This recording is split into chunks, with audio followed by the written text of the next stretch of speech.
ഒരേ സമയം പല കാര്യങ്ങൾ ചെയ്യുന്നതിനെ അഥവാ മൾട്ടി ടാസ്കിങ്ങിനെ നമ്മൾ പലപ്പോഴും ഒരു നല്ല സ്കില്ലായാണ് മനസ്സിലാക്കിയിട്ടുള്ളത്. എന്നാൽ അതിനൊരു മറുവശം കൂടെയുണ്ടെന്നതാണ് സത്യം. ഓരോ തവണ ശ്രദ്ധ മാറുമ്പോഴും ചിന്തയുടെ ഒഴുക്ക് മുറിയുന്നുണ്ട്, ആഴം കുറയുന്നുണ്ട്.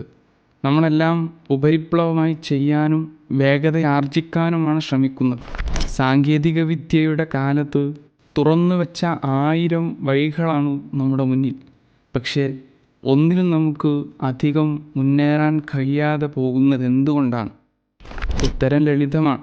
ഓടിക്കൊണ്ടിരിക്കുന്ന മനസ്സിന് നമ്മൾ ഒരിക്കലും വിശ്രമം നൽകിയിട്ടില്ല. ഒരു റീലിൽ നിന്ന് അടുത്ത റീലിലേക്ക്, പരസ്പര ബന്ധമില്ലാത്ത വിഷയങ്ങളിലേക്ക് നമ്മൾ ചാഞ്ചാടുകയാണ്.